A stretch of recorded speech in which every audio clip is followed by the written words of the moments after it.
Assalamualaikum warahmatullahi wabarakatuh. Welcome back to my channel Liis TV, tempat kita diskusi dan juga belajar bersama.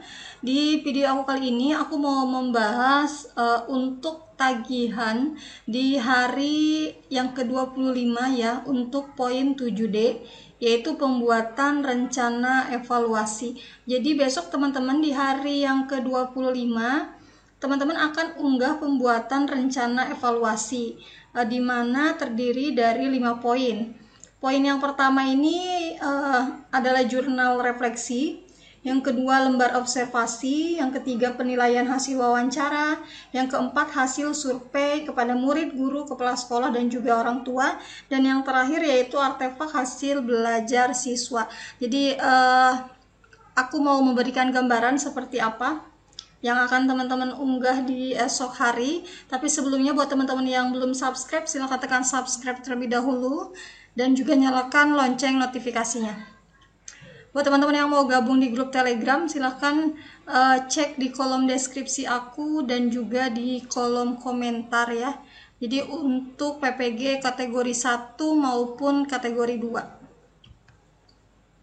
Di sini yang akan aku bahas pertama kali itu adalah jurnal refleksi ya. Jurnal refleksi ini kurang lebih gambarannya seperti ini. Jadi teman-teman besok akan mengunggah formatnya, informasi terbaru yang aku terima. Jadi besok itu teman-teman yang akan teman-teman unggah di pembuatan rencana evaluasi itu adalah format kosong, tidak ada isian gitu loh. Jadi format kosong yang telah teman-teman buat formatnya, karena formatnya ini tidak baku, tiap LPTK beda, itu tergantung teman-teman membuatnya seperti apa. Ini contoh yang pertama, jurnal refleksi itu seperti ini. Jadi yang biasa di sini ada pertanyaan, ada jawabannya. Jadi nanti besok teman-teman tidak perlu menjawab ini ya, karena ini kan refleksi untuk pembelajaran, sedangkan teman-teman aja melakukan pembelajarannya aja belum. Apa yang mau dijawab seperti itu. Jadi besok itu yang teman-teman unggah itu hanya formatnya saja. Ini untuk contoh format untuk jurnal refleksi. Kualitas pembelajaran yang telah berlangsung, hal positif yang saya rasakan tentang proses pembelajaran. Jadi ini kan harusnya pembelajaran dulu baru ada refleksi, tapi kita harus unggah ini dulu ya sebelum kita peer teaching esok hari. Ini contoh untuk lembar refleksi. Yang kedua ini contoh untuk lembar observasi. Jadi di sini pertanyaannya, setelah mengikuti program PPG, kualitas pembelajaran yang diterapkan oleh guru meningkat. Apakah sangat sesuai, sesuai, kurang sesuai, atau tidak sesuai, seperti itu. Ini untuk formatnya, untuk lembar observasi. Kemudian ada pedoman wawancara.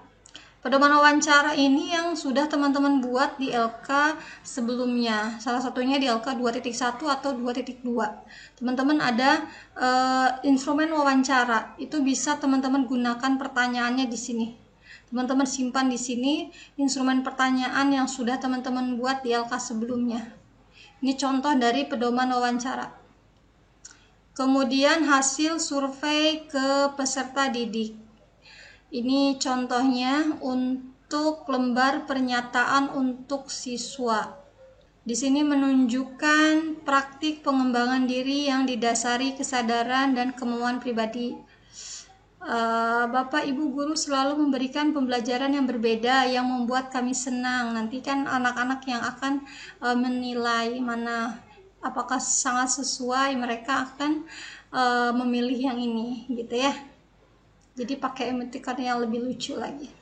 Kemudian artefak hasil belajar. Artefak hasil belajar ini berupa portofolio hasil belajar anak, seperti itu, hasil keterampilan dari peserta didik selama mengikuti pembelajaran, ataupun hasil belajar dari peserta didik seperti penilaian, keterampilan, sikap, pengetahuan. Itu adanya di artefak hasil belajar. Ini untuk contoh yang pertama. Jadi aku jelaskan di awal, untuk formatnya ini tidak baku, Jadi teman-teman bisa membuat formatnya sendiri gitu. Jadi teman-teman bisa mengembangkan format yang aku tunjukkan di video ini. Kemudian ada lagi misalkan jurnal refleksinya tuh seperti ini. Lebih sederhana, jurnal refleksi. Setelah mengikuti pembelajaran hari ini, saya bisa memahami bahwa seperti ini. Ini untuk refleksinya, jurnal refleksi. Seperti ini juga bisa, karena memang tidak baku ya teman-teman ya. Kemudian instrumen survei kepada murid. Ini juga kurang lebih sama seperti tadi. Jadi pakai checklist. Guru saya menyampaikan materi pelajaran dengan contoh dalam kehidupan sehari-hari. Ini nanti anak peserta didik yang ngisi tidak sesuai ataukah sangat sesuai ya. Jadi tinggal mengisi saja pakai checklist. Pakai seperti ini juga bisa. Ini untuk instrumen survei kepada peserta didik. Di video ini aku cepet ya teman-teman ya, jadi nggak akan terlalu lama. Kemudian lembar observasi, di sini menggunakan rubrik penilaian. Ini contohnya. Jadi observasinya yang dinilai aspeknya tanggung jawab, gotong royong, percaya diri. Ini untuk contoh. Ini lembar observasi langsung ditulis peserta didiknya misalkan. Bisa. Kemudian instrumen survei kepada guru selaku teman sejawat. Jadi membuat daftar pertanyaan mengenai Bapak Ibu guru yang sedang mengikuti pendidikan profesi guru. Jawablah dengan jujur, karena ini sangat membantu Bapak Ibu guru dalam proses pendidikannya. Jadi ini untuk survei kepada teman sejawat ya. Seperti itu. Dan juga artefak hasil belajar itu kumpulan dari hasil peserta didik. Oke, itu untuk tagihan 7D, pembuatan rencana evaluasi. Dikembalikan lagi kepada teman-teman sesuai dengan arahan dari dosen pembimbing teman-teman masing-masing. Ada yang LPTK yang harus membuatnya itu bentuknya itu narasi atau paragraf, itu juga ada. Jadi disesuaikan dengan keinginan dosen masing-masing. Intinya besok itu teman-teman unggahnya itu adalah hanya format kosongnya saja. Jadi hanya formatnya saja. Teman-teman tidak usah mengisi. Teman-teman fokus di peer teaching. Jadi besok di hari ke-25 dan juga hari ke-26 itu teman-teman akan melakukan peer teaching. Dimana misalkan teman-teman satu kelompok, dalam kelompok itu ada 12 orang. Jadi teman-teman akan dibagi dua hari. Misalkan hari pertama esok itu 6 orang, esoknya lagi 6 orang. Jadi teman-teman akan melakukan peer teaching dan peserta didiknya itu rekan-rekan satu kelompok sama mahasiswa. Jadi siswanya itu adalah mahasiswa, teman-teman sendiri. Jadi untuk persiapan peer teaching seperti apa?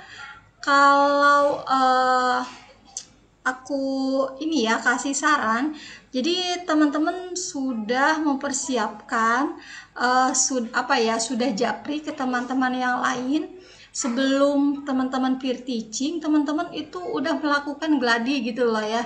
Jadi teman-teman sudah melakukan gladi, nanti pas aku bagian bertanya ini kamu jawab ini ya gitu. Nanti ketika harus ada presentasi misalkan peserta didik ke depan ya, jadi ada satu orang dari mahasiswa yang nunjukin buku kayak gini loh gitu. Jadi teman-teman sudah membagi siapa yang akan menjawab ketika teman-teman nanya ya, karena kan nanti yang aktifnya itu adalah peserta didiknya, teman-teman mahasiswanya. Jadi teman-teman sudah ngobrol lah gitulah sama teman-teman yang lain, sudah dikondisikan dulu kelasnya ya, diajak kerjasama. Itu untuk peer teaching.